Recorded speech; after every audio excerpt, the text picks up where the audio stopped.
خی گەورە ئاماژگاری ئێمە دەکا وەلا تەکونوا کەلەذینە نەسوا الله. ئەی ئیمانداران ئێوە لەو کەسانە ببن کە خوایان لەبیر کردووە، خوا لەبیر دەکەن. ئەو کەسەی کە زیکری خوا بکە خوای لەبیرە، بەپێی ڕێژەی زیکرەکەت خوات لەبیرە، بەپێی ڕێژەی زیکر نەکردنیش خوات لەبیر چۆتەوە.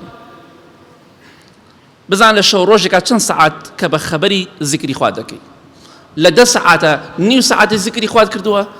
ئەگەر لە 10 سەعاتە سەعاتێ زیکری خوات کرد، نوێژە کرد و قورئانت خوێنا و زیکر کرد، 9 سەعاتیشی ئاگات لێ نەمکەواتە تۆ 100 خوات لەبیرە، هەشە 105 هەیە 101 خوای لەبیرە، کەواتە ئەمە خەسارەتمەندیە.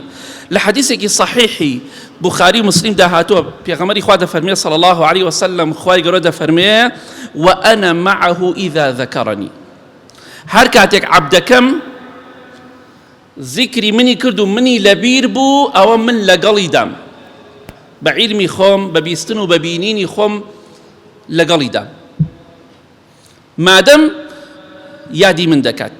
جا ئەگەر ئەو ئینسانە لە ناو مەجلیسێکا یادی منی کرد، منیش لە ناو مەجلیسێکی لەوە باشتردا کە مەجلیسی مەلائیکەکانە باسی ئەو ئینسانە دەکەم، دەڵێم فڵان کەس ئەی مەلائیکەکان، فڵان کەسی کوڕی فڵان کەس، فڵان کەسی کچی فڵان کەس ئێستا زیکری من دەکا و یادی من دەکا. پێت خۆشە خوا لە سەروی عەرشەوە ناوت بهێنێ، زیکری خوا بکە، خوات لەبیر نەچی. و ئەگەر خوای گەورە دەفەرمی ئەگەر ئەو ئینسانە بەتەنها زیکری منی کرد و یادی منی کرد، منیش لە نەفسی خۆمدا یادی دەکەم. ئەوە ئەو پەڕی ڕێزە.